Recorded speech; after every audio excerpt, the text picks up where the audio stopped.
Good morning, good afternoon, or good evening, one and all, and thank you for listening to the inaugural episode of the Caps Locks and Chair Shots podcast. My name is Ed Burkeen. You can find me at realsport101.com, where I am a writer covering wrestling, history, and Impact recaps. With me is my partner in crime, my tag team compatriot, and former backyard wrestling champion, Bino Machino. Bino, say hi to the people. Hey everybody, good to be back. And our stat guy, power ranker, and overall second in command to me is Dan the Writer. Say hi to the folks, Dan. Hey, what's up everyone? Now this podcast is getting on a little later than normal due to some travel issues, being that Dan the Writer actually took in Wrestlemania live in Orlando. Since we're on the subject, let's talk about it. Dan, WrestleMania 33.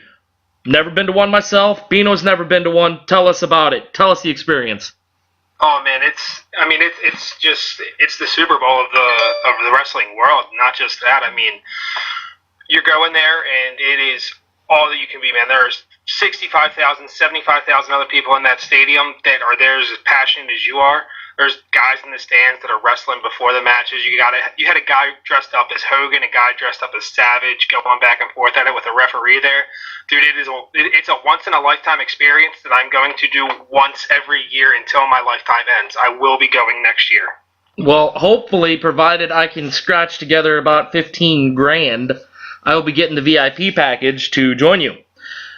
Now, Bino, you saw WrestleMania the day after. How much of it got spoiled for you? I'd say most of it, only because I have horrible willpower at not looking on Twitter and seeing what's going on, but it did not spoil the experience of actually watching it top to bottom. Very true. Now, big storylines that came out of WrestleMania 33, obviously the two grandest ones bookended pretty much the evening with a major return and a major goodbye. Let's start with the goodbye first. You'll hear me later on in the podcast talk with Gur about what this man meant to me and to him himself, but at about 12:15 Eastern Time, Monday morning, we had to say goodbye to The Undertaker. Dan, let's start with you. You were in the stadium. How was it? Was it as emotional as it seemed coming through my TV screen? Oh my God, like you just mentioned that and I just got the chills, like no joke at all, man. Just being there and seeing that happen. I had my 11-year-old brother with me as well. He didn't really understand the significance of it to an effect. But man, standing there and watching him take everything off in the Undertaker type way and watching him descend through the stage, it literally sent chills down my spine and I almost cried. There were grown men standing next to me crying, watching him retire. Like it's just one of those things that I can honestly say I was there when he retired, and it's something that I will never forget. Right. Now, Bino, you and I both, we remember watching The Undertaker when he was the purple guy with the big fat tie. And Paul Bearer, with the high-pitched voice, and we never heard The Undertaker speak all the way through to, the Dead Man days and then the American Badass days. What did it mean to you to actually see him walk away for the final time? It was like seeing an old friend leave. He's always been the constant there. No matter what happened in the industry, you always knew Undertaker would be there. Right. And seeing him leave, I kind of had that feeling of fear, just because change can be scary, but also at the same time optimism that maybe someone else can step up to his position. Now, who would that person be? Who is the heir apparent to The Undertaker? As far as creepiness goes, obviously, Bray Wyatt with the maggots in the ring, but is there somebody else that can kind of transcend that WrestleMania must-see match the way Shawn Michaels did for a long time and The Undertaker has done? Is there anybody on the roster right now that can fill that void? On the roster right now, really the only person from a fan standpoint is maybe AJ Styles can have that big fan match that everyone looks forward to every year. But other than that, unless they start pushing a newer guy, it's going to take some time until somebody fills that spot. Right. Now, Dan, you've seen some guys walk away here in the, let's call it the distant or the recent past, I should say, with the guys like the Ric Flairs and the Shawn Michaels, and even to a certain extent maybe Triple H at the end of an era where we didn't see him in the ring for a couple of years, where does the Undertaker's, and I mean, obviously the match slacked off a lot as far as, in-ring capabilities, but where does the emotional level of the Undertaker saying goodbye rank as far as with the likes of Michaels and Flair? It's the top, man. He's in, he might not be on anybody's Mount Rushmore of wrestling, but what he's done for wrestling and as far as the amount of stress that he's put his body through, by far for me, he is the number one guy that got me emotional as far as watching him retire. Right. And speaking of the Mount Rushmore of wrestling, cheap plug right here, you can find all 10 editions of my Mount Rushmore of wrestling at realsport101.com. You can just search Mount Rushmore and see my 10 edition piece on the 10 different categories you can rank wrestlers for your Mount Rushmore. If you disagree, leave it to me in the comments or hit me up on Twitter. We will give those Twitter icons at the end of the show. Now, the second big story coming out of WrestleMania is obviously the return of the Hardy Boys. We saw when they came in, they did the broken slash, but we also saw vintage Hardy Boys with Jeff jumping off something ridiculously high and Matt being Matt. Dan, let's go back to you here. What was it like in that stadium? How big was that pop? Utter chaos. When you hear Matt Hardy say on Raw Talk the night after Mania, when he says it was intoxicating for everybody there. That was probably the best word he could have used to describe it. It was utter chaos. Everybody was going crazy, from small kids to grown men to women. It was ridiculous. It was my favorite moment of Mania. How'd you feel about it, Bino? I was ecstatic. Yeah, you were texting me. You were texting me the night of, and yeah. I was on a 3-minute delay because my network was terrible, and I can't tell you how many exclamation points were in that text message I got from you. Yeah, and 2 days before, Jeff Hardy was in an interview saying they'll never be in WWE again, and it crashed all my hopes. And then it hit, and I was like, oh my god. If you want to go that far, they posted something on Twitter during Mania with them at an airport with, Matt's son and his wife and Jeff and everybody saying, "Thank you, Orlando, we're out." And then they show up 20 minutes later, in the Camping World Truck Stadium. On another note, the night before, or 2 nights before, at the WrestleCon Super Show that I went to, they literally did nothing but almost bash the WWE after the match. They wrestled Pentagon and Phoenix. And they were just talking about how McMahon basically ruins wrestling. And so to see him show up, I was not expecting that at all. Well, that could have been more for a cheap pop at an indie show as well. That is true. That's very true. So they kayfabed it to the max. And you know what? That is something that is very much missing in wrestling today. You look at everybody's Twitter account and Instagram and Total Divas, and kayfabe is pretty much gone in wrestling. And it's terrible. Yeah, it's everybody knows everything, and you don't get these pops like the Hardy Boys pop anymore, which I miss those days because, man, to feel like that is old. It felt great to see that happen. And another cheap pop opportunity, the three of us are working together for a dust sheet to catch you up on all the fake wrestling rumors going on in and around this great globe of ours. You can find that a once-a-month edition on the Thursday before a WWE pay-per-view. You can find it at realsport101.com. Just search The Dust Sheet. The first one for the pre-WrestleMania show is already up, and the next one will be up in a couple of weeks before the Raw pay-per-view. Now, let's talk about some other matches. I specifically had a problem with the way the card was set up. We had 2 championship matches on the pre-show in the daylight. Dan, how'd you feel about those? So that was it was pretty interesting seeing those matches go on. The big thing going on inside there was the SmackDown Women's title match, though. That was the big conversation with everybody in there. We didn't know what was going on with that. But it didn't have the same feel as the later matches. It really didn't. To kind of bring it all back together. it did not have the same feel. I mean, you were just kind of the Ambrose Corbin match was a great match, but it just didn't have that Mania feel. It just felt like I was watching a wrestling match outside in the heat. Right. So wait, hold on a second. Too many concussions. Played a lot of football, and the Marine Corps was not kind to me. The SmackDown Women's Title match was also on the pre-show as well?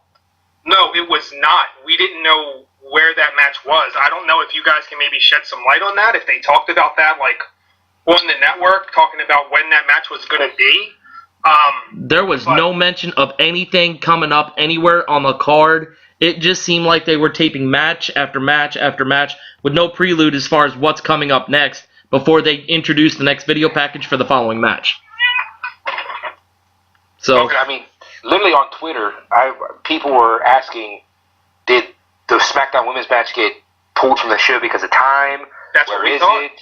Yeah, I mean, it was a huge trending thing. Like, people actually thought the match got pulled because, I mean, you're going all the way in, 4.5, 5 hours in, it's still not on the card yet? It got a huge pop. Alexa Bliss probably got the second biggest pop of the night, and I don't know if it was for Alexa Bliss or if it was just for the fact that we got to see that match. Because everybody thought the match was scratched. Everybody in my section was like, it got scratched, we're not going to see it. speaking of the SmackDown Women's Title match, James Ellsworth. I am personally a fan of Mr. Ellsworth. From the no chin music to just the way he's a total shill of a WWE superstar. He's getting the same pop that Fandango was getting last year as far as no earthly business being cheered, and he's still being cheered. Am I the only one that thinks that way? So something little here.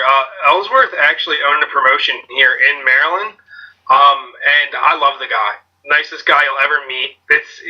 It's almost the same exact character he had on the Indies. I honestly think he's great for the WWE. I love it for the simple fact a Joe Schmo working a 9 to 5 can look at him and be like, dude, if he makes it in WWE, maybe I got a shot. You know what I mean? Isn't that why we all love Kevin Owens as well? Other than the fact he has this huge indie following, but, I mean, you look at Kevin Owens, he's not John Cena. He's not, Roman Reigns. He's not even AJ Styles or Chris Jericho who, look decent. I mean, he just looks like the guy that you bought a beer down at the end of the bar because he's wearing the same hat and you're out of town or something. Or, Owens has that look of the everyman, and isn't that why we all love him as much too? Oh, definitely. As a fat guy, I mean, I love it. I can't disagree with that at all. All right, let's move on. Let's talk about the stuff that's going on with the cruiserweights. I am a huge fan of Austin Aries, obviously. Impact is something that is in my heart and soul. Dan, you work with me on it as well. Austin Aries, huge career in what was TNA, is now Impact Wrestling. Now he's coming to the cruiserweights. I thought it was probably the second best match of the night.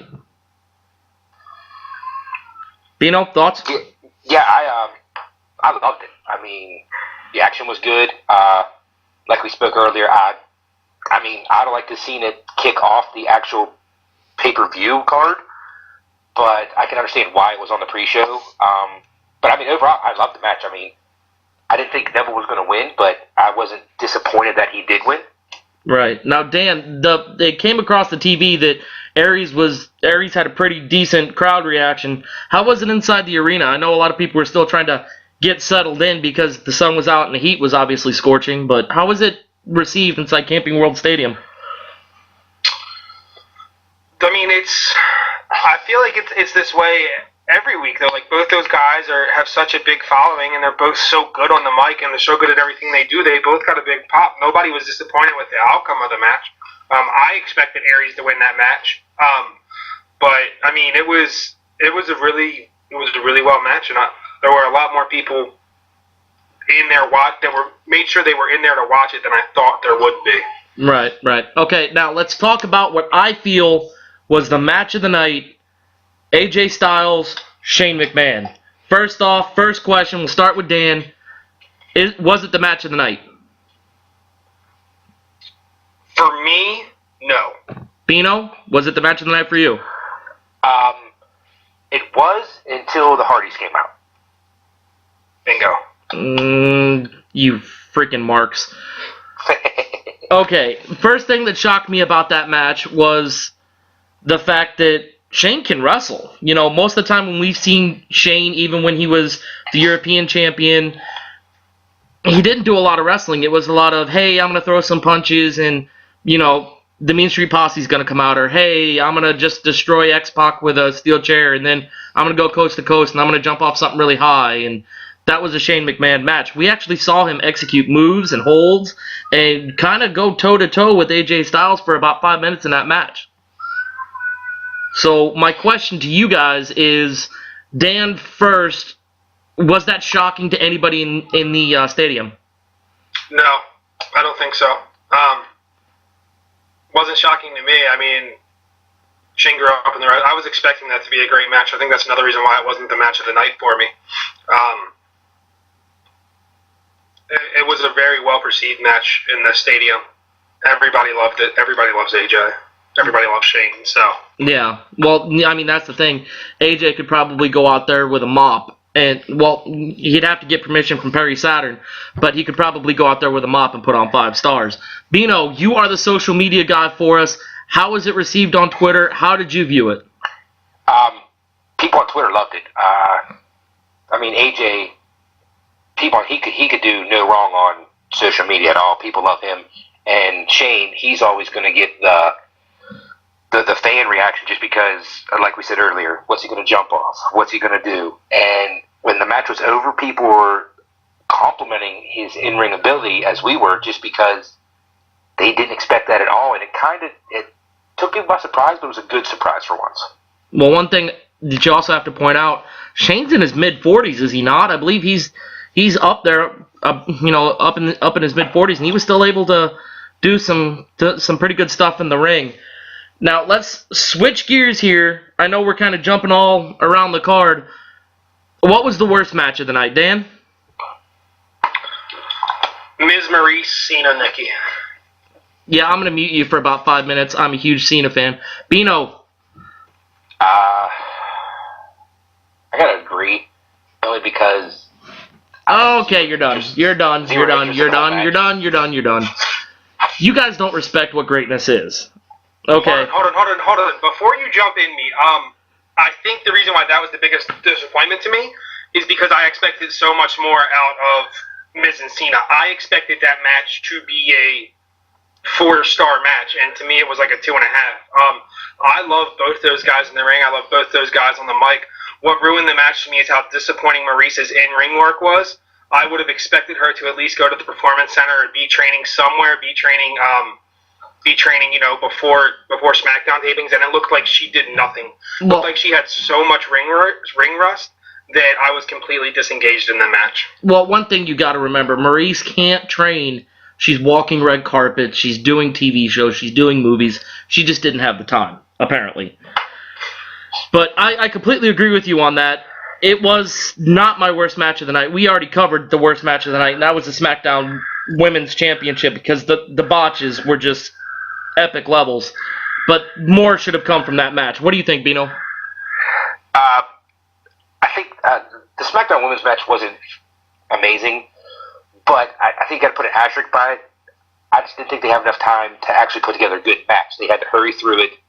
I mean, there were 6 women in the match, lasted in single-digit minutes. I mean, you can't really have a good match with that many people in that short a time. So for what it was, I mean, you got to kind of give it that asterisk beside it. Well, 3 of those minutes, to be fair, were on Naomi's entrance, and everything was glow in the dark, and it was the second weirdest thing I've seen in the ring that night. And obviously the first came in the Orton-Wyatt match. How did that look in the ring? First off, Dan, you were in the stadium. How did that look? Could you guys see the projection on the mat? You can see it on the map, but you could see it coming down on the mat, but we could really only see it on the screen, and the place went crazy when it happened. Another thing about that match is I have a video I will post on my Twitter after the podcast comes down of how lit up the stadium was when Wyatt came out. It almost looked like daylight in there. What you talking about with the Firefly entrance? Yes. Okay. Bino, what did you think of the disgusting, foul repulsive images that were on Randy Orton in the ring. What did you think? I absolutely hated it. It looked... it looked like they were trying for the scare factor, but, I don't know. It just looked like a dude rolling around on a movie screen. Yeah, very much. It didn't do anything for me. I completely agree with you. Now, here's a question for both of you. If they were to put these kind of special effects into the Boogeyman, would he have worked? No, nothing would have saved that character. Dan? Not at all. No. Not at all. Man, but he's coming to get you, just to let you know. He's coming to get you. Okay, next thing, we kind of talked about how bad that match was for about 15 seconds. Let's break it down a little bit more. Reigns, Taker. Was Roman Reigns the right person to retire The Undertaker? Yes. Interesting. Why do you think that? That's who they want to go with. That's their guy. Whether the fans like it or not, he is the answer for them. He is who they think draws. He is who they think it'll be. It's the passing of the guard, and that's the guard they wanted to pass it to. I have no issue with that.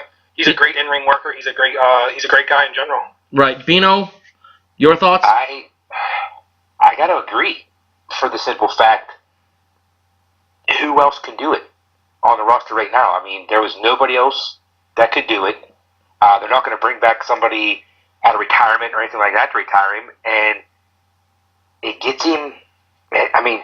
If he's going to go baby or heel, it doesn't matter. He's going to get a major reaction for the next year off of this. So well, we saw what it did for Brock Lesnar when he broke the streak, and a lot of that was Paul Heyman rubbing our faces into it.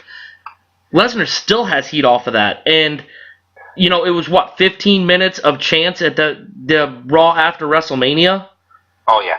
It was ridiculous, but you both are wrong, and let me tell you why. The person that should have retired The Undertaker was John Cena. This whole thing about him and The Miz going back and forth in the proposal, yeah, that's great, fine. Feel a good moment of WrestleMania, whatever. But if they want to give John Cena the title 16 times and have him tie Ric Flair, and they want to make him out to be this huge babyface that's going to be jammed down our throats every step of the way, and I'm saying this as a huge John Cena fan, wearing his shirt right now, they should have let Cena retire Taker, and then the next Monday on Raw, there's the heel turn for John Cena. That would have made Raw interesting. It would have made Raw compete with SmackDown. It would have made Raw great. Speaking of Raw and SmackDown, let's fast forward 24 hours, well, really 20 hours, to the next night on Raw. We saw the boss, Vince McMahon, come out, introduce the new Raw General Manager and Kurt Angle. We'll get to him in a second. But he also brought forth the announcement of a superstar shakeup. Now, Bino, I was talking to you earlier. You brought up some interesting names going where. What do you got? The little bit of research I did do, right now it's looking like, let me pull it up here real quick. What the rumors are, maybe AJ to Raw, which would make sense because he can battle with Reigns. Or Finn. Yeah, or Finn. Now, yeah, I could probably Finn because he's back now. The women's side, Charlotte to SmackDown, which makes sense because she's done everything with every woman on the roster. She needs new storylines. Alexa Bliss coming to Raw just for the even trade of Charlotte. Tag team wise, the New Day and Enzo and Cass going to SmackDown, which will help that tag team division because the Raw tag division is loaded right now. And from the looks of it, they're going to make it as Kurt Angle and Daniel Bryan are doing some backroom trading, almost like they do in the NFL, the MLB, actually working out deals, not just some random shake of actually making deals and discussing stuff with each other. So it could be interesting. Okay, Dan, who do you want to see go where? I want Charlotte to SmackDown. I think we're going to get great matches with her and Naomi. I want American Alpha to Raw. Completely agree. That's probably my two biggest ones. Okay. Now, I want to see Roman Reigns go to SmackDown for the specific purpose. Reigns is a bad guy. John Cena's going to come back eventually when he gets done in Hollywood filming whatever. Can you imagine the social media outcry of a Roman Reigns, John Cena title match? Those two get 15 minutes at the end of a pay-per-view, call it SummerSlam, maybe next year's WrestleMania. 15 minutes, the booze. The booze will be fantastic. What do y'all think? I'm going to start the hashtag now. If anyone wins, we riot. Dan, what do you think about my fantasy book in there? I hate it. Very well. There's no other way to say it. I absolutely hate that. Okay. I'm a fan of both of those guys. No, absolutely. I think, a lot of the social backlash at Roman Reigns is very much unwarranted. They put him in that spot to retire The Undertaker, and for 15 minutes he had to stand in that ring and listen to people verbally berate him for something that 99.9% of the other superstars in the history of wrestling would not have gotten cheered after retiring The Undertaker. Maybe the only exceptions would be Hogan at the height of Hulkamania. I mean, that's probably maybe Austin at the height of the Attitude Era, but those probably be the only two guys that wouldn't have gotten just booed out of the arena the way Reigns did. And I think it's a travesty that he's gotten put in that position. I love it. I mean, he played it perfectly on Raw. I mean, Ed, me and you were talking about it when it was going on. I loved it just because whether it's a cheer or it's a boo, if you're getting a reaction from the crowd like that, you made it. I mean, if you're getting booed out of the arena or cheered to the tops of the arena, you've made it. And that was unreal. The boos were by far louder than the cheers. But there were a lot of people in that arena cheering him. When being there live, you could hear it. You could hear them still cheering him. Right.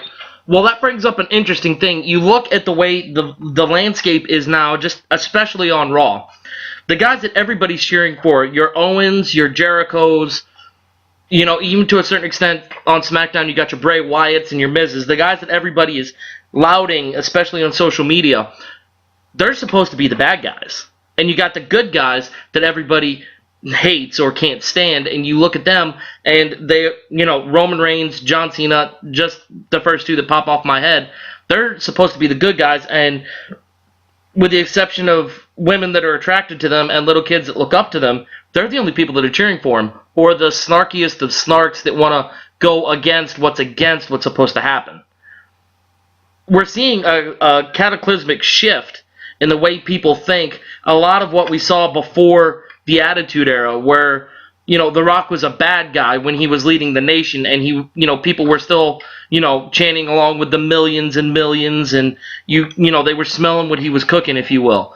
Austin was supposed to be a bad guy beating up on people, hottest than anybody's ever been ever. We're seeing the same kind of shift. My question to you guys: we got the superstar shakeup coming in 24 hours. Is it the start of the next great era in wrestling? Have we put to bed the PG era, and now are we going to see something that's going to blow away the last 5 years? I don't know if it's the end of the PG era just because of the way society is now and everything's going to be PC. I think it's ushering in a younger movement with Cena going off to do Hollywood, The Undertaker retiring, Jericho probably taking some time off. I think it's going to start focusing on the younger guys, which they need to do because you can't have Randy Orton, 13, 14-time champion, John Cena 16, Triple H, however many in the teens. They need fresh faces to run with the belts to liven up the product. And I think this may be the beginning of that time.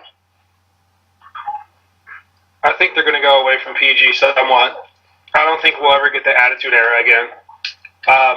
But, I mean, when you look at kind of what they do with even their characters, some of the new characters they're bringing in. For example, on NXT, Patrick Clark. He's not completely PC. I think we're going to slowly see an incline of more brutal type stuff and more not politically correct type stuff. Well, I think you're already beginning to see some of that. You listen to the audio between Corey Graves and Byron Saxton, and I was listening to it on Monday, and it was very reminiscent of The King and JR, just without the mega talent. I'm talking about the one-liners and the insults going back and forth. There's something special there, at least with Corey Graves. There's something special that could kind of bring us back, maybe not to what Lawler was, but something that could very much enhance a product that is, I feel, at least trending upward. Oh, I agree. I mean, I love Corey Graves as a commentator. Even when he was still wrestling, he was great on the mic. He is the perfect heel commentator for this time right now. I mean, his one-liners are great. Right. Dan, how you feel about him? I absolutely love Graves, and I absolutely love Tom Phillips. I think they are the voices of the future in the company. Speaking of Tom Phillips and heel commentators, big news I just recently saw on Facebook because I am 5 years behind the times. JBL is apparently in a lot of hot water, at least in social media circles, and somewhat coming from Stanford, because many people are pinning Mauro Ranallo leaving the WWE on the bullying of JBL. JBL is a heel commentator. He plays the role just about as good as anybody ever has. Maybe to a fault too much. Dan, how do you feel about Tom Phillips taking over from Mauro and maybe we saying goodbye to JBL, excuse me? I was never a Mauro fan, personally. So I am completely okay with Phillips taking over. And to be honest, I wouldn't be sad to see JBL go. I mean, he has a history of bullying guys, whether from when he was a talent or being a commentator. I mean, they can't keep allowing him to do this if this is what's going on. He's got to go. They got to put him in a backstage role if they want to keep him in the company, but he cannot. They can't put him on TV. They have an anti-bullying campaign themselves. What kind of message does that send? Well, to be fair, they had the anti-bullying campaign. They also had Ryback, who starred in the anti-bullying campaign, who was a bullying character. They also had Snitsky, who punted a child into the crowd when they started the anti-bullying campaign. So, I mean, a large part of that is them separating what's on TV and what's in Stanford. But I completely agree with you. Now, Bino, I want to ask you about something. JR allegedly has signed a 2-year deal to work shows for the WWE. Is he the replacement on SmackDown? Will we see him on Raw? Is this the thing that's going to push Michael Cole back behind the camera like he's been rumored to be transitioning to do? Eventually, I think yes. In the beginning, I think they're just going to sprinkle JR here and there as that special attraction, kind of like they did at Mania, until they figure out what exactly they're going to do. I mean, he may end up on SmackDown, and Todd Phillips may end up back where he is. He may end up on Raw. It's so new, I have no idea, but I will say this. I am ecstatic to have JR back just because he is the voice of my youth, and that's the voice I hear when I watch matches in my house. Absolutely, absolutely. Now, let's Dan, let's talk about something here real quick. I'm not sure how many people know the controversy that came with Todd Phillips about a month and a half ago, where he was texting or twittering, private messaging, I don't know what you new kids call it nowadays. Mind you, I'm 29 and I say that.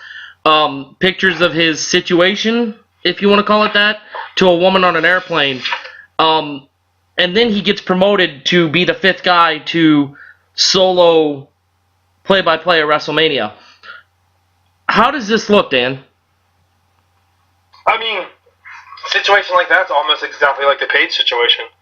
I mean, it sounds like it wasn't supposed to get out.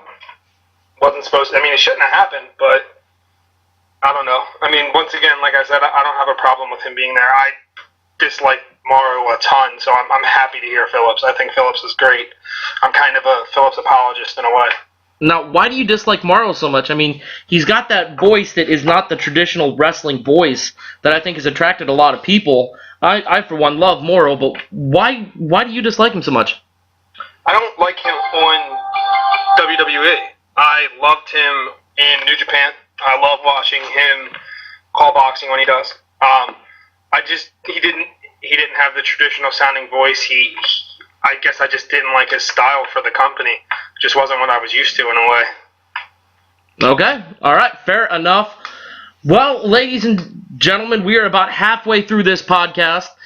On the back half of the podcast, we're going to talk a little bit about TNA, well, now Impact Wrestling. You used to know it as TNA, and what happened last Thursday, and what we can look forward to seeing in the future. We're also going to be airing a previously recorded interview with the senior editor of RealSport101.com, Gur Samuel.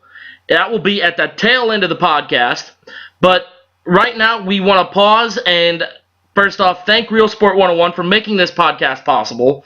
They will be our sponsors, and you'll be able to find us on the RealSport101.com website when the changes get made to allow that to take place. Daniel and myself are writers for the website. Daniel, what do you cover, and where can they find you?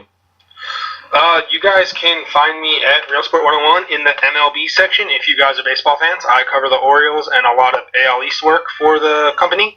And you guys can also find me in the wrestling section there under WWE. I do our power rankings for Impact Wrestling, and I also just cover various other things there for wrestling.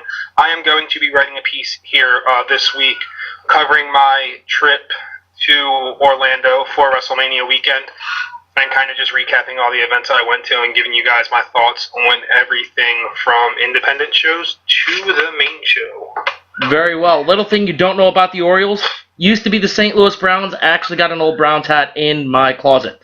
Anyway, my name is Ed Burkeen. As I said at the top of the show, you can find me at the very same website, realsport101.com. I do the Impact recaps. You can find them Thursday night about 15 minutes after the show goes off the air. I also cover wrestling history. Anything that you thought you knew about wrestling, I explain it to you just like I'm a fan sitting next to you. Our third compatriot here is my tag team partner, Bino Machino. Little background on Bino, former backyard wrestling champion, and he holds down the fort nights on the weekends at the same place I do. Bino, tell the fans a little bit about yourself so they can get acquainted with who the Machino is. Like you said, former backyard champion. Did it for about almost 10 years. His video's somewhere floating around. I pray to God it never gets out. Other than that, I do the podcast and be basically awesome the rest of the time. That's unconfirmed. That is unconfirmed. Well, my wife would agree with that, that's for sure. And on Twitter, I am at Bino_Machino. And I'm still trying to find the guy who has the Bino Machino one so I can talk him into giving it to him. All right, that gives you a little bit about who we are and what we do. Let's get back to the wrestling talk. Thursday night on Impact, we saw some big primo stuff. Dan, why don't you tell the crowd what the biggest thing we got to see on Impact was last Thursday? The return of Magnus. Oh, yes. That was huge. I like the way they did that. Absolutely. Now, for those of you that may not know what is going on, over the last few months, Josh Matthews, he of former WWE fame, has been going after one of his broadcasting partners, Jeremy Borash, who has grown with TNA and Impact since its start.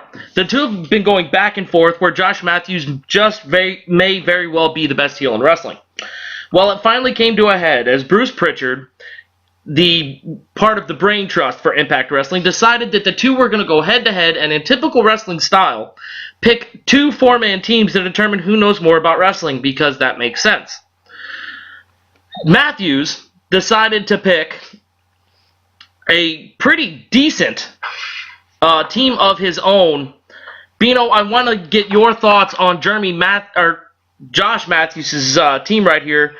Impact World Heavyweight Champion Bobby Lashley, Bram, former DCC member with James Storm, Eli Drake, and his heavy, I guess is the best thing to call him, Tyrus.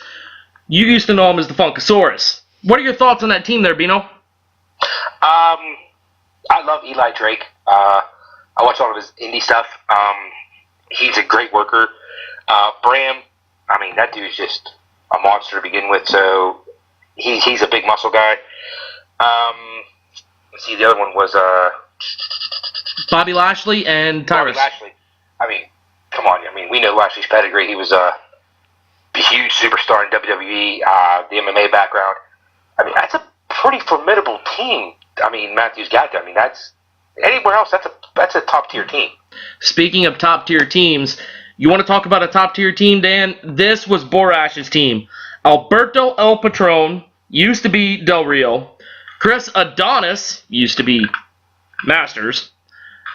The Blueprint, Matt Morgan, who used to be Matt Morgan. And then that fourth pick, the re-debut of Magnus, which we actually did not get to see on the show itself, but rather on the post-show Impact has on their app. What does that team tell you there, Dan, about how Borash picked? That tells me that Borash is going over. They gave him some big returning stars for them. It was more of a shock to actually see Magnus come back, and Matt Morgan to an extent. We heard about it. At least I heard about it. Wasn't sure if it was actually going to happen. And just to see him see Magnus come in with the title, and they go mentioning GFW again. Right.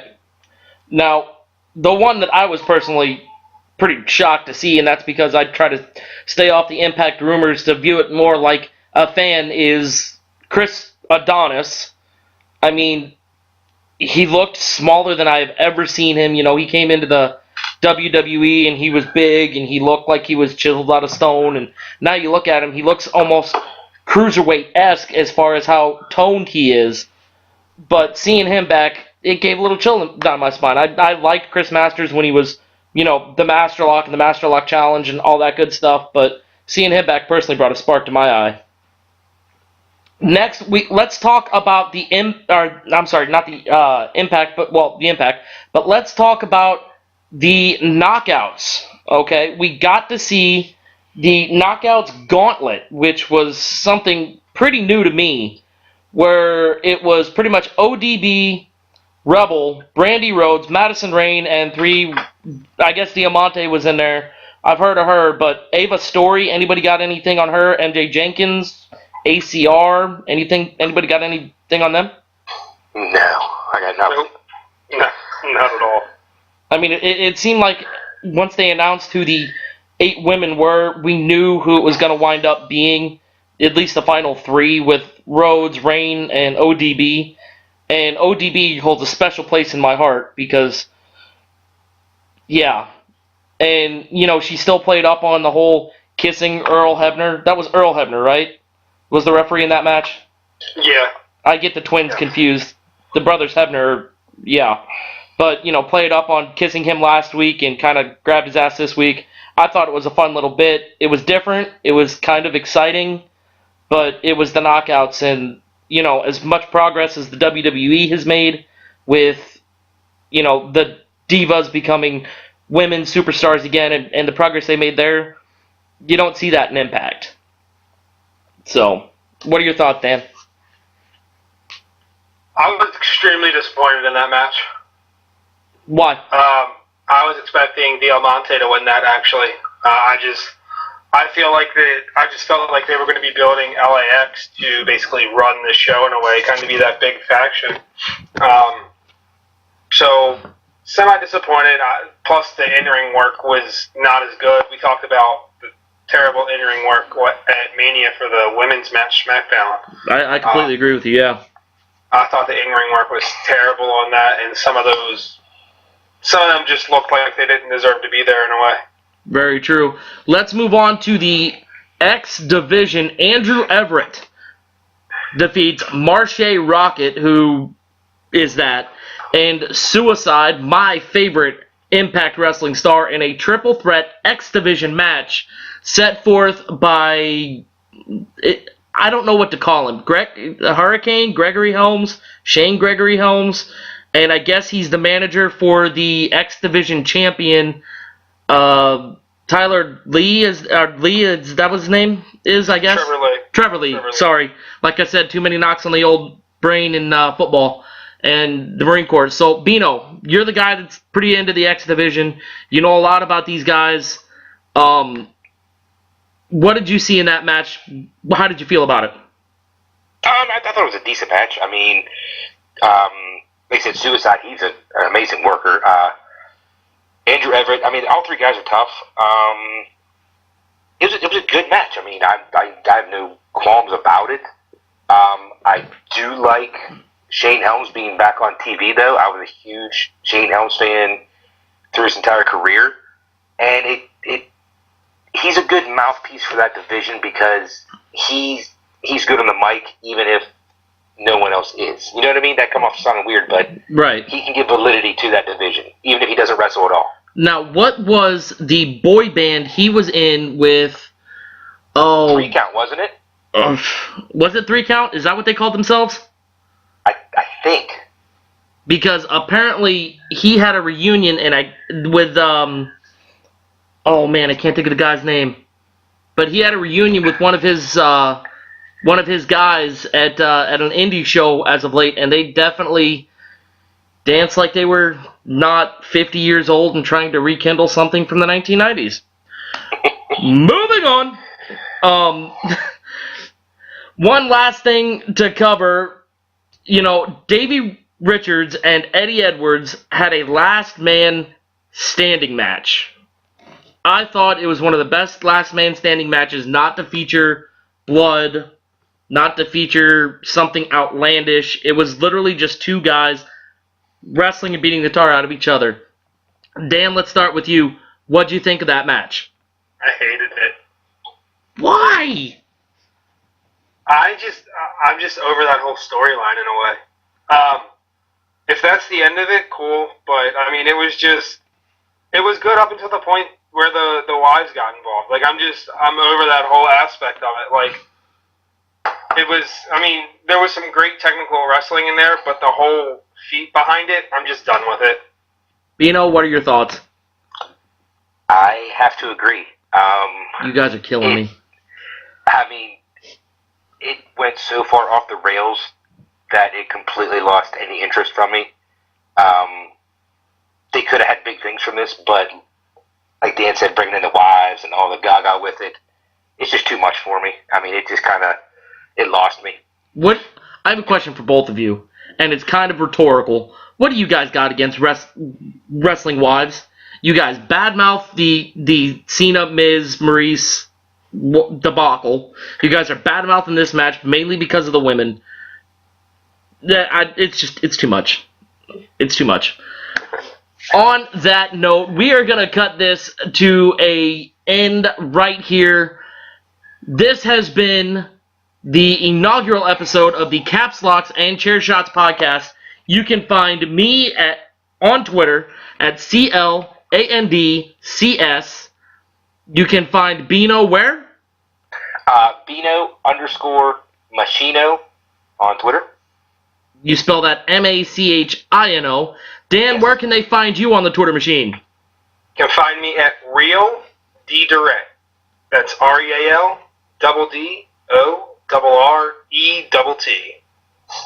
You sound like you should be carrying a guitar and calling people slap nuts after that.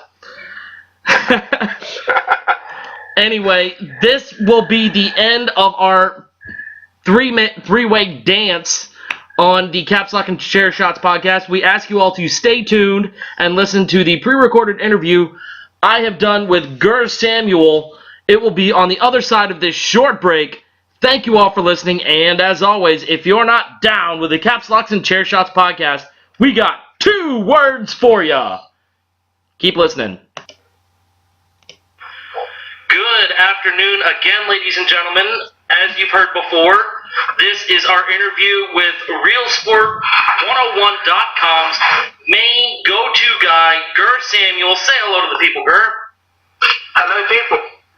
Now, for those of you that aren't familiar with who Gur is, he is basically the face that runs the place, if you will, for Real Sport 101. He is the senior editor for pretty much everything. And he is one hell of a wrestling fan and is, well, how about you tell him, Gur? Tell him about your show. Sure, so, as it says, I'm sort of in charge of the whole, of the editorial side of Real Sport, which you can find at realsport101.com. It's a great job that keeps me looking over about 21 different sports, so keeps me on my toes, but I've got a real soft spot for the wrestling section. It's one of the sections I write for most myself.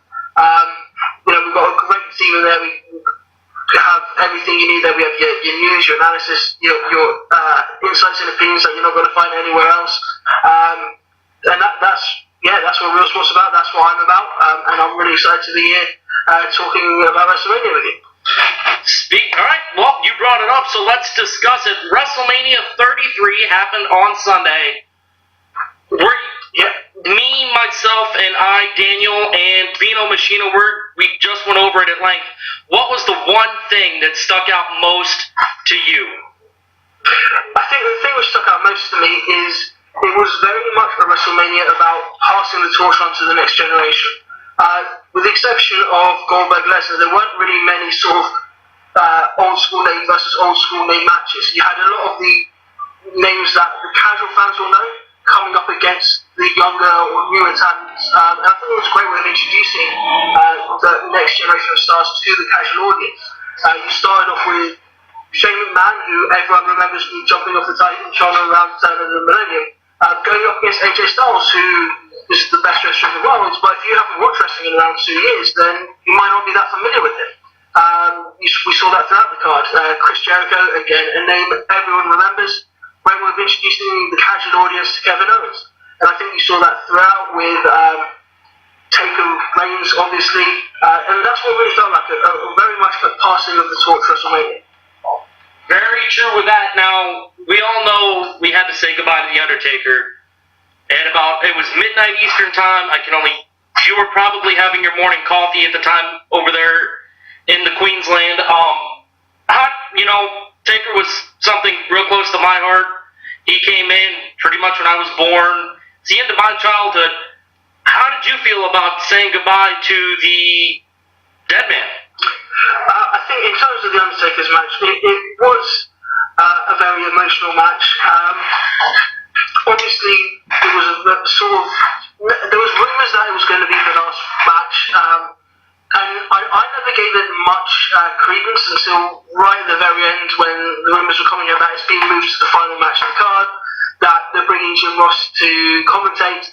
That made it pretty clear that it's going to be his final match, and watching it's the right time to be his final match. If anything, it's possibly a year or two too late. You don't want to remember the Undertaker, you don't want his last match to be dominated with memories of not being able to lift his legs up high enough for that two-step reversal spot. So that's unfortunate. I think maybe last year would have been a better time, but it was something whose time had come, and I think it is a real shame. I think he is the last of a generation, not just in terms of he was a face that was always there, but in terms of the approach to kayfabe, which was represented in his character, doesn't really exist anymore. The internet has made it impossible to keep kayfabe up, but he was the one holdover, the one person who was meant to be a supernatural being who could shoot lightning out of the sky and could control the lights. And I know they do a little bit of that with Bray Wyatt, but nothing in quite the same way, where he was meant to literally be a zombie that Paul Bearer could control with a magical urn. And I think his retirement is the end of that era of wrestling, that era of storytelling. And I think that is something which is going to be a real shame. I think it might not play in the same way emotionally that it used to. When you were a little kid, you love those kind of storylines. You love that there was something a little bit supernatural there. and I'm not sure if today's younger generation of wrestling fans will perhaps create that same emotional attachment. Well, I think that goes a long way toward us growing up as individuals. You know, you look at what wrestling was when we were younger. I wouldn't say children, but younger. You know, the big stars were your Hulk Hogan's and your Ultimate Warriors and stuff like that, where they were the guys that were the big, buffoonish, cartoon guys that they were your superheroes. And you look at the stuff now, as you got older, you matured into rooting for guys like a Kevin Owens, who looks very much like an everyman. You know, a guy like a Chris Jericho, who is not 6'8" and 320 that can bench press a bus. I think, you know, you're 100% right with it's time for The Undertaker to say goodbye, and it was probably, in my opinion, when the streak ended, that should have ended The Undertaker. Mm-hmm.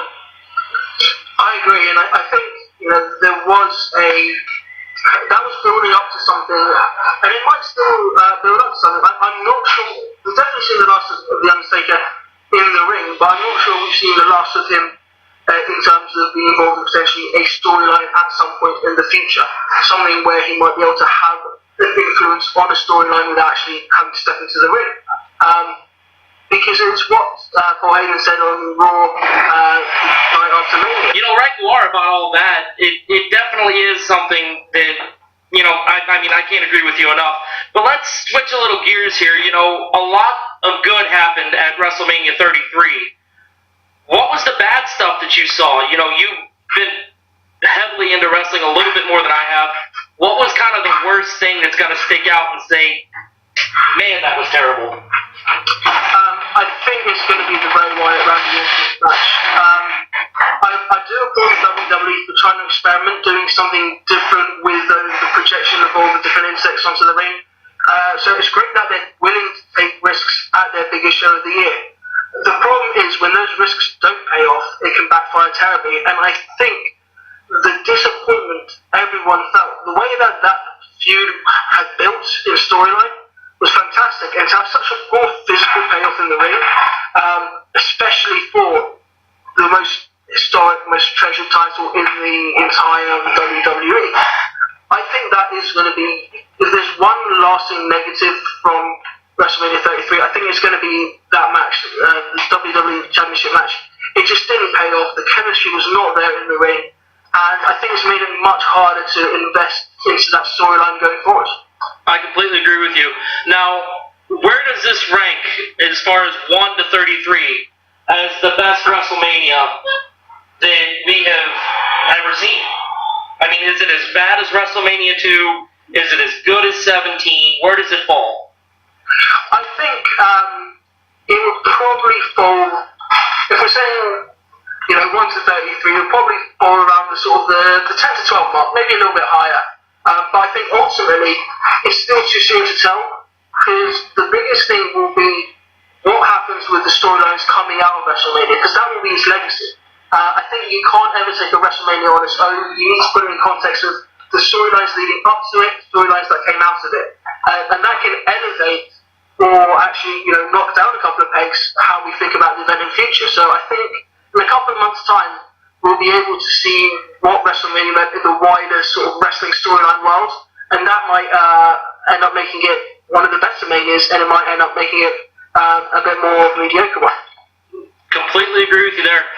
Did it hurt WrestleMania that we didn't see Finn, that we didn't see Samoa Joe, that we didn't see Nakamura, that we didn't see any major huge return other than the biggest return in probably the last 10 years?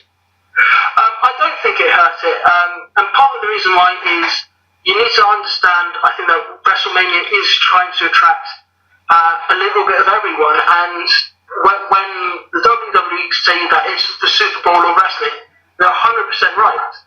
We know that the Super Bowl is not just for football fans. That's why they put in the Super Bowl halftime show. It's why you have crazy commercials in there. It's because it's trying to appeal to as broad a sector of the population as possible. And I think that's true with WrestleMania as well. You know, the card was so stacked that there were a lot of matches in there which possibly could have been given quite a lot more time. They were already so packed, and they were already, I think, had so many instances of that passing of the torch we talked about earlier, that adding even more of the younger talent, I think it might have almost been a bit, you would have been losing the casual fans who don't follow it week in, week out. I think it's better to establish the people that were there then and make sure that the casual fans know who they are now, so that next year when you're getting, let's say, AJ Styles versus Shinsuke Nakamura, now everyone knows who AJ Styles is because he's the guy who faced Shane McMahon last year, and now they're going to be introducing Shinsuke at WrestleMania 34. God, we can only hope to be that lucky to get a Nakamura AJ match, or maybe even see Bobby Roode. You know, my dream WrestleMania 34 main event is a triple threat between AJ and Shinsuke and Finn Balor. Well, That I think would make a lot of sense business-wise as well, because the WWE is losing American viewers to New Japan. Hit them back where it counts. You put on that triple threat match where you've got Shinsuke Nakamura and then two former leaders of Bullet Club, you're going to have the largest Japanese audience of any WrestleMania ever if you put that on as your main event. not to mention, you can see a build-up in that storyline, fighting over the club, who's in control, brings more New Japan guys, people in, brings some of them indie people that, I love so much talking to, brings them in. It's amazing to see that NXT now is what TNA could have been. But on that note, we are going to cut this interview short because work dictates our life. Gur, I would like to say thank you for being on the inaugural Caps Locks and Chair Shots podcast, and thank you for making this possible. One last thing you want to say about the website at all? Just make sure that you check it out, realsport101.com. Make sure you like our Facebook page as well. We do a ton of Facebook Live podcasts there for all different sports, including wrestling. So make sure you like us on Facebook and make sure you visit the site. And I think we're really going to be able to just expand that world of wrestling for all our readers and all our viewers. All right. Where can they find you on Twitter if they want to follow the face that runs Real Sport 101? You can find me on Twitter at Gur Samuel. That's GURSAMUEL. All righty. Once again, thank you, Mr. Samuel, for being our inaugural guest on the Caps Locks and Chair Shots podcast. If anybody would like to follow Gur, you can find him on Twitter. Read his stuff on realsport101.com. And as always, if you're not down with Gur, we got two words for you, and that's keep listening.